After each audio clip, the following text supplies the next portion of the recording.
Kadang bingung gak sih, makin kesini makin banyak banget istilah-istilah baru dalam dunia gambar ini. Bahkan kadang kalau ada yang komen, "Kak, coba dong jelasin ini." Kayak, apa lagi ini? Sampai googling loh. Jadi buat kalian yang udah mencet video ini, bersyukurlah kalian gak perlu googling, nonton aja video ini. Tapi nanti kalau ada yang kurang, ya kalian googling sendiri aja.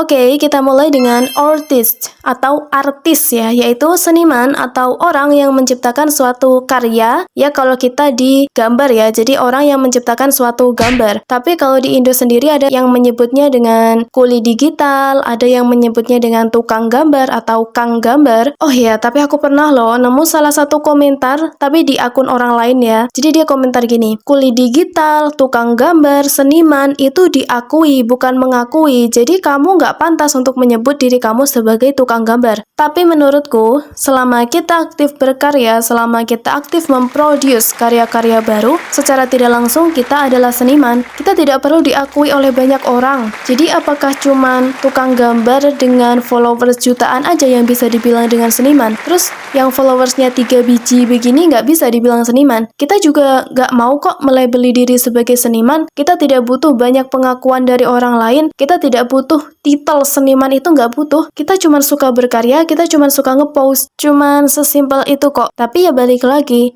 orang yang menghasilkan suatu karya, entah itu gambar, entah itu musik, entah itu film, atau segala macam, adalah seniman.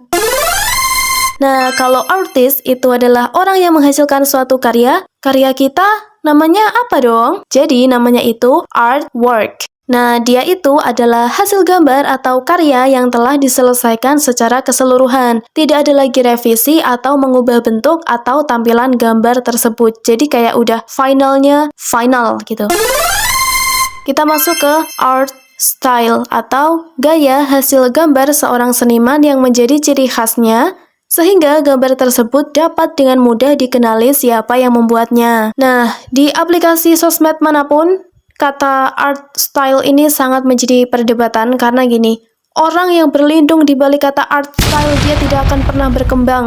Jadi menurutku kita bisa ngeklaim kalau gambar itu art style kita kalau emang udah benar-benar paham dengan fundamental gambar. Beberapa contoh fundamental dalam menggambar adalah bentuk, seperti titik, garis, lingkaran, warna, komposisi perspektif, highlight, shadow, dan gestur. Nah, jadi mempelajari fundamental gambar ini penting banget buat seniman. Jadi nanti kalau kita belajar secara konsisten, kita bakal menemukan art style kita sendiri dengan fundamental yang kokoh gitu. Jadi meskipun gaya gambarnya nyeleneh, tapi kalau fundamentalnya udah kokoh banget, pasti bagus kelihatannya, tetap kelihatan bagus.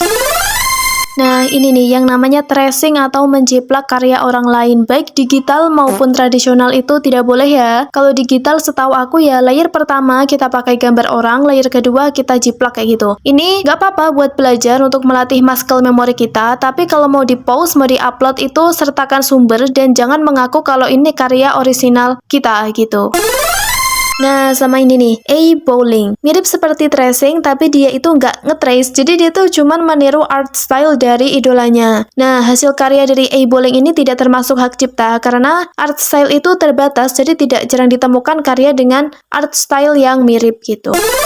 Lalu doodling. Doodling itu adalah ketika kita menggambar secara random, coret-coret secara random dan spontan pas kita lagi bosen, pas kita lagi art block gitu, kita doodling gitu. Dan kalau menghasilkan karya yaitu namanya doodling gitu. Pernah nggak sih kepikiran kalau kok doodling tuh lebih bagus daripada gambar serius sih gitu? Ada yang sama nggak? Coba tulis di komen. Kalian pernah nggak lihat artis-artis gambar bikin postingan dengan captionnya WIP? Nah, WIP itu apa sih? WIP itu Work in Progress, adalah nama untuk karya yang belum selesai, jadi masih butuh sentuhan lain untuk menyempurnakan hasilnya. Dan biasanya aku lihat artis-artis itu pas ngepost dengan caption WIP itu baru sketsa atau mungkin line art aja sih. Art block ini kalian pasti udah sering dengar. Jadi art block itu adalah kondisi di mana seorang artis itu kehabisan ide untuk gambar, dan biasanya itu harus dilakukan itu adalah mencari referensi atau motivasi supaya minat menggambar itu tidak hilang dan tetap konsisten. Tapi sebenarnya sebenarnya cuma males, tapi ngakunya art block gitu. Nah, ada lagi yang namanya OC atau original character. Nah, dia ini tuh apa ya? karakter buatan sendiri yang memiliki ciri khas tertentu dan pastinya punya nama. Nah, OC ini biasanya mempunyai kisah hidup sendiri berdasarkan alur cerita anime, series, movie, atau cerita murni dari artis. Dan aku pernah ya dapat komen kayak gini, "Kak, bikin OCKNY dong." Nah, aku kan bingung ya.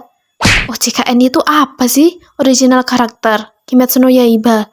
Maksudnya, ternyata yang dimaksud itu aku bikin original karakter dengan style, dengan gaya gambar seperti anime Kimetsu no Yaiba.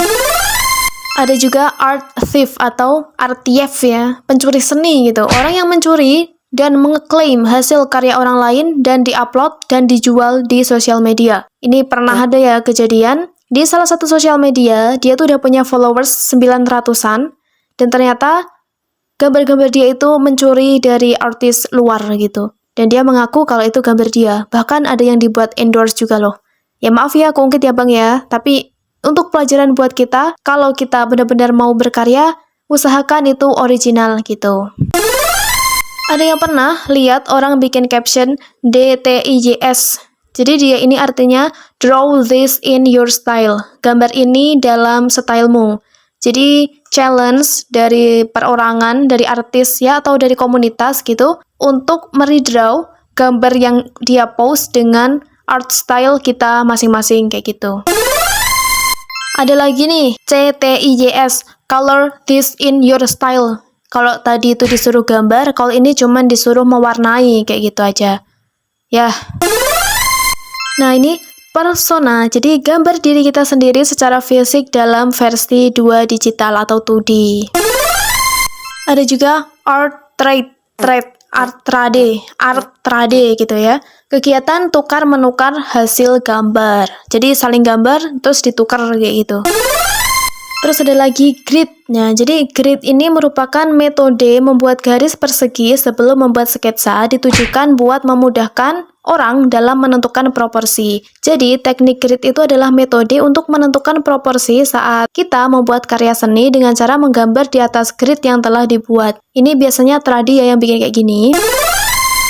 Ada juga yang namanya freehand. Beda sama grid, kalau grid kan pakai kotak-kotak gitu ya untuk membantu dalam menggambar, tapi kalau freehand itu biasanya pakai anatomi untuk bantu dia menggambar. Seperti itu.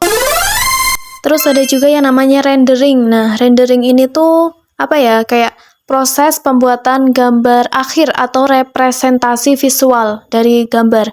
Jadi dia tuh kayak finishing supaya gambar itu kelihatan lebih realistis, kelihatan lebih menyalah abangku kayak gitu. Terus ada lagi open commission atau commission itu apa sih sebenarnya? Jadi ini tuh kayak aktivitas di mana seorang kreator atau ilustrator membuka lapak untuk para customer supaya bisa request gambar. Open commission ini tuh ada bayaran dan harganya bisa bervariasi. Biasanya ya tergantung dari skill yang dimiliki oleh ilustrator atau kreator gitu. Dan biasanya tuh harganya tuh ditentukan dari gambar kepala aja harganya berapa, setengah badan harganya berapa, full badan harganya berapa, kayak gitu.